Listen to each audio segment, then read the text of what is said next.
교과서적인 얘기가 잘 안 맞는 시장이었다. 그냥 지금은 예측하면 안 돼요. 제한적 유동성을 가지고 있을 때는 풍선 효과가 안 나타나요. 그래서 저는 지금 이런 현상이 이상한 현상이 아니고, 그러니까 이거를 자꾸 쏠림으로 보지 말고.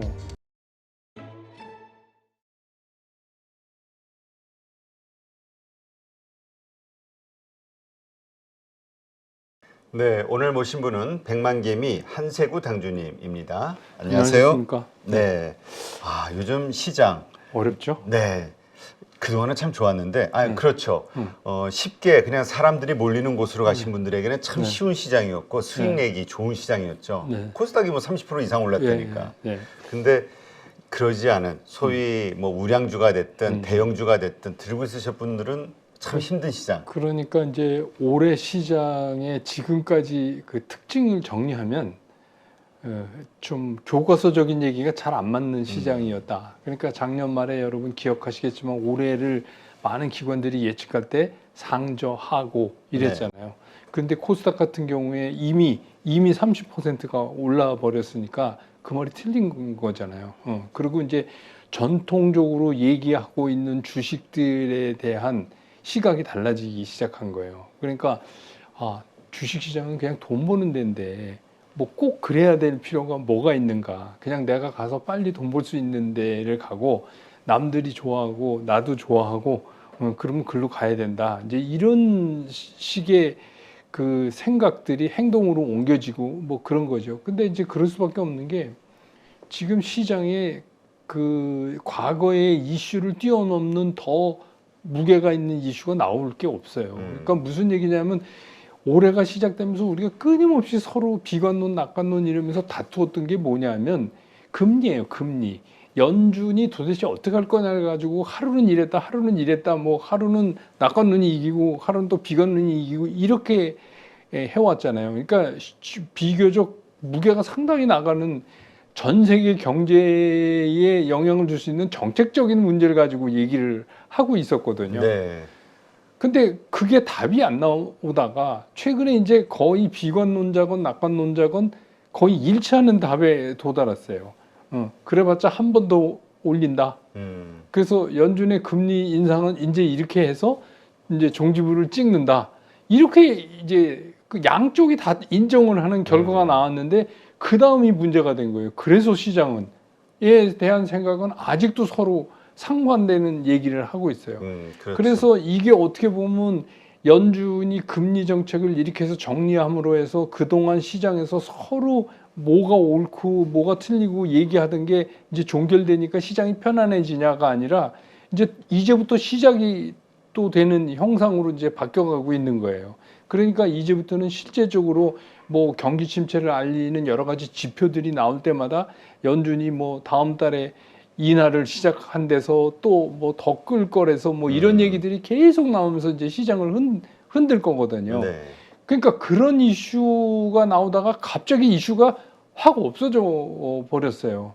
그리고선 이제 개별 섹터나 개별 종목에 따른 이슈만 움직이는 이제 시장이 됐기 때문에 굉장히 빠른 순환을 보이고 또 뒤늦게 쫓아가면 그나마 가진 돈 또 물리고 또 무서워서 못 가고 그렇죠. 근데 어떻게 용케 그 주식을 가졌더라도 너무 급하게 오르니까 이거 팔아야 되나 이런 이제 답답함도 느끼는데 그래서 얼른 팔으면 그 다음날 또 올라가고 뭐 이런 거가 계속 되기 때문에 지금이 사실은 개인 투자가들이 그냥 평상적으로 투자하시는 그런 시장은 아니죠.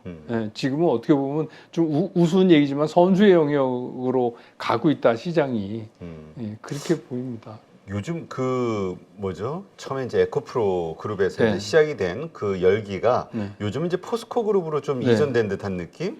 그러니까 이제 그 올해 그나마 뭐 주식 투자해서 돈을 좀 버셨다 하는 분들은 크게 지금 말씀하신 대로 2차 전지 관련된 섹터 그 중에서도 이제 양극재나 이제 소재 쪽에 있는 분들이나 소재 더 밑단에 보면 이제 광물이죠. 러메테리얼 쪽이든지 아니면 이제 포스코 그룹 관련 이렇게 두 축이에요. 그러니까 그 축에 해당되지 않은 분들은 아직도 배고픈 거예요. 그렇죠. 예. 배고플 정도가 아니라 지금 뭐 오히려 그 예. 상실감. 예, 주가 지수는 올랐다는데 올해 들어서 야금야금 올라왔다는데 근데 이제 더 힘들게 하는 게 뭐냐면 그럼에도 불구하고 주가 지수가 계속 올라간다는 거예요. 내 주식은 아닌데 주가 지수는 계속 올라간다. 그러니까 주가 지수가 오르고 뭔가 시장을 앞서 나가는 섹터들이 생기니까 늘 그랬듯이 시장 주변의 자금들이 다시 시장으로 오기 시작을 했어요. 최근에. 그렇죠. 네, 고객이탁금도 늘고 동시에 신용도 늘고. 신용이 지금 뭐 거의 네. 뭐 50% 가까이 육박했다고. 그래서 이미 코스닥 신용이 코스피를 넘었잖아요. 네. 거기에다가 이제 대차장고 또 사상 최대로 지금 올라가고 있고 그거는 이제 잠재적 공매도 아닙니까? 그렇죠. 그러니까 양측이 첨예하게 붙어 있어요. 그러니까 오를 이유가 뭔데? 없잖아. 네, 이거 그런 하고 거죠. 올라도 인정해. 이게 시장이야. 그러니까 그런 이제 두 가지 생각들이 서로 마주 충돌을 하는데 결국 이거는 우리가 늘 경험했지만 종국에 가서 어디가 하나가 져야지 끝나는 게임 아니에요. 네. 근데 이제 졌을 때 그쪽 방향으로의 속도가 굉장히 빠르다. 그래서 지금 상당히 위험한 때다. 근데 이제 저도 이제 그런 말씀 많이 이제 제 채널에서 드렸는데 주식 시장에서 올해같이 네. 그 유동성을 긴축해서 유동성 자체가 제한적인 시장에서는 시장의 방향성을 따져서 투자하면 안 돼요. 그 지난번에도 제가 말씀드렸지만 그냥 예측하지 말고 대응만 해라. 대응. 그러니까 시장에서 어떤 게 탁 튄다. 지금 사도 돼? 이것만 판단하라. 지금 사도 늦은 감이 없는 거야? 그럼 지금 들어가면 일부는 좀 수익을 낼 수 있어? 이런 것만 따지고 아니면 지금 팔아야 돼? 이것만 따져야 된다. 그러니까 자꾸 시장의 빠른 대응이 중요한 전략이 되는 해지 올해가. 올해는 그하고 우리가 2020년 때처럼 뭐 방향이 어느 쪽으로 가고 뭐 어느 쪽으로 꺾이고 이런 거를 얘기할 수가 없는 상황이 있는 거예요. 그래서 이제 오늘도 제가 드리는 말씀은 그냥 지금은 예측하면 안 돼요. 그냥 시장을 그대로 보고 따라가자. 그러니까 시장 이런 상황에서 내가 최상의 선택은 어떤 거를 할 수 있을까를 내가 알고 있는 지식이나 뭐 기술적 분석이나 이런 걸 다 동원해서 찾아내는 방법뿐이 없다. 네. 지금 사실 뭐 또 세린메이라고 하잖아요. 네네. 그래서 이 4월 말 정도에는 이거 많이 좀 비중을 줄여야 되는 거 아닐까? 과거의 데이터를 보더라도 5월 달에 흐름이 안 좋았으니까 미리 이런 생각하시는 분들도 있긴 한데 이것도 지금 필요 없다. 그러니까 이거죠. 세린메이라고 얘기했는데 이거는 전통적으로 맞아요. 네. 다 맞고 원래 이제 그 연말에 사서 이제 봄 되면 파는 거죠. 뭐 특히 이제 퀀트 분석 하시는 분들은 이거 강력하게 이제 말씀을 하시잖아요. 근데 과거의 수치가 그렇다고 그래서 올해도 꼭 그렇다고 얘기할 수는 없어요. 그러니까 그거는 우리가 기본적으로 기억하고 있을 뿐이지 그렇기 때문에 반드시 5월이 오기 전에 난 판다. 이렇게 생각을 하면 실수하기 굉장히 쉬운 장이다. 그러니까 그거는 마음에 담되 그것대로 미리가 있으면 상당히 힘든 시장이 될 가능성이 있다. 예를 들면 조금 전에 우리 말씀 나눴던 뭐 2차 전지 관련 또 포스코 이런 거 너무 짧은 기간에 많이 올랐으니까 우리 이거 팔아야 된다. 그래서 이제 팔고 다시 근처에도 가지 말자. 그리고선 야 그동안에 안 올랐던 이쪽 가서 좀 기다리면 어떨까 하는 거 하지 마시라는 거죠. 그러니까 지금 이거를 팔까 말까에 주력하지 그 다음에 다음 타자는 뭐니까 거기 가서 내가 먼저 가 있는다 이런 거 하지 마시라는 거예요. 왜냐하면 그렇게 갔는데 걔가 안 움직일 수도 있어요. 그러면 또 힘들어지는 거니까 지금 있는 거에만 충실할 수밖에 없는 시장이다. 그래서 이제 지난번에도 제가 현금 보유 비중 말씀드렸지만 항상 지금은 그래서 현금 보유 비중을 뭐 개인차가 있겠지만 40, 50 이 정도는 유지하고 있는 게 좋다. 어떤 상황이 벌어질지 모르니까 그런 상황이에요. 네. 지금 이제 말씀하신 대로 그래서 지수는 오르지만 그리고 그렇죠. 지수는 오르지만 어쨌든 종목별 장세라고 이제 이야기하는 게 특정 종목들만 가고 있는 장세이니까. 근데 어떻습니까? 지금 이러한 종목 장세 이것은 앞으로도 계속 이렇게 퍼져나갈 그러니까 유지가 될 일인지 아니면은 뭐 가끔 그런 의견도 이제 올라오더라고요. 이제는 이제 지수 관련 대형주들이 좀 오르지 않겠냐. 뭐 이런 의견들도 있긴 하던데. 그게 이제 기관에서 많이 얘기하는 거죠. 근데 기관의 말이 잘 안 믿어. 예, 안 맞아가지고. 예, 지수 관련 이제 뭐 우리가 어떻게 보면 좀 해프닝 같은 일이 얼마 전에 있었잖아요. 예를 들어서 에코프로가 5년치를 미리 땡겨다 주가에 반영한 거다. 그래서 이제 팔아야 된다. 근데 이제 저는 이제 증권업계에 있던 사람으로서 참 이게 웬 뜬금포 이런 생각이 들었어요. 그러니까 그 얘기는 무슨 얘기냐면 아니 이게 300%가 올라갈 동안 뭐 하고 있다가 그러면 기관이 그거를 선의의 투자자들이 피해를 볼까봐 미리 워닝하는 의미에서 이거 조심해야 됩니다 하면 진즉에 했었어야지. 지금 이렇게 와서 거의 상투 끝에 다다랐다고 자기네들이 판단할 때 아 이제 이거는 반토막 가격이 적정 가격입니다 이렇게 해놓으면 그러면 그동안 거기 쫓아갔던 개인 투자가들은 이걸 어떻게 수습할 수 있는 방법이 없잖아요. 두 번째, 기관은 공매도라도 치지만 아니잖아요. 그러면 우리가 잘 아는 2차 전지 ETF 편입 비중을 보세요. 거기에 에코프로가 얼마나 들어가 있나? 별로 없잖아요. 다 LG, 에너지솔루션, 삼성, SDI. 예. 그거는 뭐 예전에도 그랬지만 LG가 물적 분할해서 그거 할 때 소액주주한테는 왜 이렇게 구박하느냐고 얘기할 때 기관 한마디도 안 했어요. 네. 한 주라도 더 받으려고. 그러고선 뒤따 그런 주식만 편입해 놨는데 몰랐던 게 뭐냐면 2차 전지는 그걸 다 받아서 세팅하는 세트 메이커가 갑이 아니에요.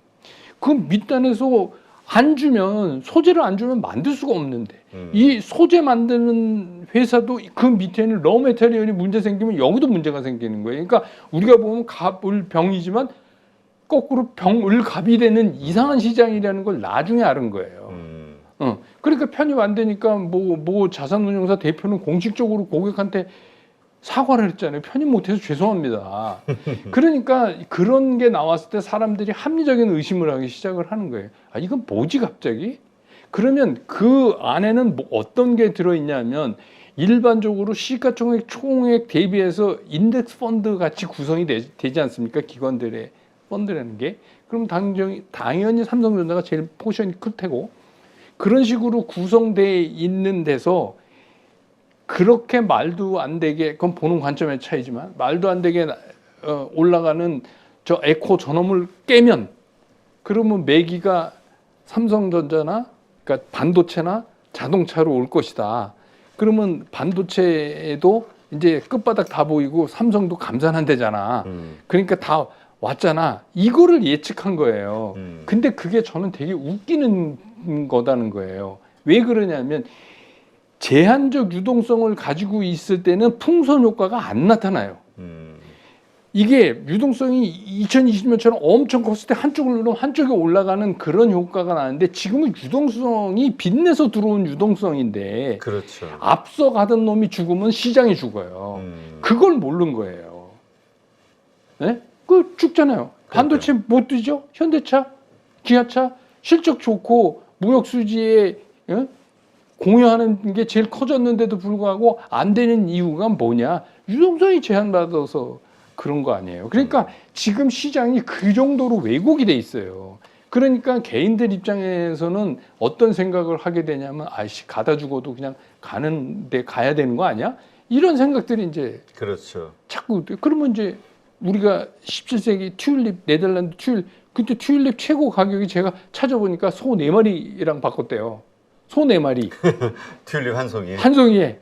그러니까 그게 이제 우리가 송이로 알지만 송이는 아니고 그 밑에 구근 있죠. 그거를 이제 하나 파는데 소 4마리 값이었대요. 그렇죠. 근데 그러면 우리가 이게 사람이 이런 생각을 할 수 있잖아요. 지금 소 3마리 값에 주고 사고 난 4마리 값에 팔래. 이런 생각 할 수 있잖아요.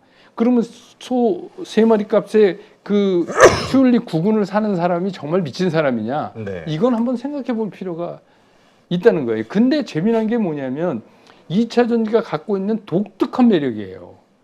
그게 뭐냐? 우선 첫 번째, 어떤 지역적인 우리나라 안에서의 문제가 아니라 이게 글로벌이에요. 네. 근데 전체적으로 이 배터리라는 거는 이제 전기차서부터 시작해서 거기에다가 뭐 미국은 뭐 67%까지 이렇게 얘기하고 나왔으니까 이거는 화제 자체가 팀 자체가 글로벌이에요. 두 번째, 그럼 우리 처지가 어느 수준이냐? 이게 거의 톱클래스예요. 그렇죠. 이 산업에서 거의 톱클래스예요. 그다음에 이제 우리가 제일 많이 따지는 지금 돈을 버냐? 앞으로도 버냐? 벌 수 있냐? 이 두 가지 질문에 다 예스가 나오는 섹터예요. 그러니까 사람들이 열광할 수밖에 없는 거죠. 그렇죠. 어떤 게 지금 그런 게 있어요. 뭐 반도체는 뭐 잘 나가다가 안 지금 그러니까. 안 좋다고 그래서 드디어 이제 감산까지 한다고 그렇게 얘기가 나왔고, 그래도 사람들이 이제 다 안단 말이에요. 뭐 메모리 쪽에만 감산해서 해도 그게 한계가 있지. 결국 시스템이 안 움직이는데 어떻게 메모리만 팔려요. 그러니까 이미 시장은 옛날 시장이 아니라 개인들도 다 알고 있어요. 잠깐은 움직이겠지만, 그리고 그때 돼서 바닥 쳐서 움직이면 난 그때 살래. 아, 지금 물린 것도 있는데 내가 왜? 이런 생각을 하는데 이거는 신선해요. 그러니까 어떻게 됐어요? 아주 거대의 세트 그 배터리 회사는 딱 제껴놓고 소재 쪽에서 뭐 이제 한 분이 많이 얘기하신 분이 계시니까 그분이 좀 공유한 것도 있지만 어쨌든가 이게 전체적인 이슈가 이제 그렇죠. 돼버린 거잖아요. 논리적으로 설득력이 있으니까. 예, 그러니까 사람들이 그냥 뭐 미쳐서 막 샀다 이렇게 보기는 어렵고, 그다음에 이제 포스코는 저도 이제 올해 들어오면서 올해는 포스코 홀딩스 잘 보셔야 된다는 몇 개 종목으로 하나로 이제 연초 때 집어들인 기억이 나는데, 포스코야말로 자, 포스코가 무슨 돈이 없어요. 파워가 없어요. 아, 진짜 예전에 대단했던 기업인데. 경험이 없어요. 그렇잖아요. 근데 포스코가 지금까지 가지고 오던 단순 철강에서 벗어나기 시작을 했다는 거예요. 벌써 몇 년 전부터. 근데 철강 산업도 이제 조금씩 낮아지잖아요. 뭐 중국 덕도 보는 거지만 어쨌든간 철강 산업도 낮아지고 있는데 그 안에서 이게 배터리 소재 쪽으로도 이렇게 가고, 그다음에 뭐 대우에서 인수한 무역회사도 뭐 시가총액을 얼마까지 몇십조 만들겠다고 선언하고 나오고, 근데 그게 조그만 회사가 선언했으면 사람들이 안 믿겠지만, 그렇죠. 그다음에 지금 아직 얘기 안 되고 있는 것 중에서 우리가 잠깐 까먹은 게 그린 수소예요. 네. 이게 수소라는 게 전기분해해서 물에서 수소를 얻는데 그 쓰는 전기를 석탄 뗀 전기를 하면 이건 그린 수소가 아니잖아요. 그래서 정말 그린 수소를 포스코가 만들어서 그린 수소로 철강을 재련하면, 그래서 내건 게 이제 그린 수소였잖아요. 이거는 지금 밑에 깔려 있죠. 남미의 어마어마한 광산을 그렇죠. 갖고 있죠. 이게 돈으로 환산해서 말이 되니까, 그러니까 사람들이 이걸 튼 거예요. 이게 배터리 소재 쪽이 힘에 붙여서 힘에 붙여서 이제 하니까 야, 이것도 있네. 이것도 있네. 근데 이제 포스코가 단일 기업이 아니라 그룹이 되다 보니까 제법 덩치가 되잖아요. 그렇죠. 제법 덩치가 우리가 얘기하는 배터리 소재만큼 되니까 시장은 항상 그런 대상을 찾게 돼 있거든요. 그래서 저는 지금 이런 현상이 이상한 현상이 아니고, 그러니까 이거를 자꾸 쏠림으로 보지 말고 이거를 이상하게 보는 게 이상한 거예요. 왜냐하면 주식시장이 우리가 과거를 생각해 보면 유동성이 엄청나게 좋았던 2020년에도 우린 BBIG를 외치고 있었어요. 그렇죠. 그것도 쏠림이에요. 그럼 거기 BBIG에 해당되지 않은 주식을 갖고 있는 분들은 얼마나 힘들었겠어요. 야, 맨날 왜 쟤네만 가냐. 그래서 원래 주식시장은 모든 걸 다 끌고 가는 게 아니라 그 시장이 갖고 있는 유동성의 힘만큼 선택하게 돼 있어요, 목표를. 그렇죠. 근데 지금 갖고 있는 유동성의 힘은 처음엔 에코 형제들부터 시작해서 그 정도 끌고 가다가 돈이 막 들어오니까, 최근에 많이 들어왔잖아요. 그렇죠. 돈이 들어오니까 이게 조금 더 벌린 게 포스코까지 지금 건드리고 있는 거예요. 그런데 이제 문제는 뭐냐? 그러면 전체적인 시장 분위기가 계속 가느냐? 이건 또 아니죠. 그렇죠. 그러니까 지금은 상당히 그래프나 기술적으로 보면 아직 추세를 무너뜨리지 않았다고 보이지만, 제일 중요한 게 뭐냐면 이제 오늘 지금 우리 녹화하는데 제가 조금 전에 보니까 드디어 이제 5일선 밑으로 내려왔어요. 근간에 보기 힘든 일인데 저기 어떤 지표가? 양쪽 지표 코스피 코스닥이 코스피, 다 코스닥. 예, 코스닥이 다.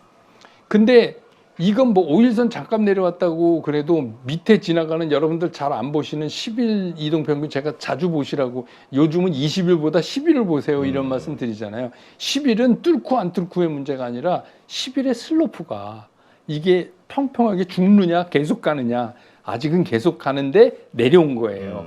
그러니까 아직 몰라요. 이게 N자로 될지 뭐가 될지 아무도 모르지만 그냥 제 느낌에는 이건 뭐 제 느낌입니다만 이제 금요일 날 미국 만기일이잖아요. 그렇죠. 그러니까 이렇게 걸리는 물건들을 보니까 이번에 숏이 이길 것 같은 느낌이 약간 들어서 한번 덜컹하고 가는 시장 아닌가. 근데 덜컹하고 나서 그 다음 주에 살려줄 뭐가 없으면 그냥 계속 내리는 거고 그 다음에 뭐 다른 이슈로 뭐가 되면 또 다시 이제 돌려 세워서 이렇게 가는 거죠. 그래서 아직은 시장이 급격하게 무너진다라고 얘기하기는 좀 힘들어요. 물론 이제 무너질 수 있는 이유들은 많죠. 경기 침체, 실제로 경기 침체가 오고 있잖아요. 그렇죠. 온다고 하는 거는 그러니까 애초에 이런 거잖아요. 연준이 생각했던 여러 가지 시나리오 중에서 제일 나쁜 시나리오로 지금 가는 거예요.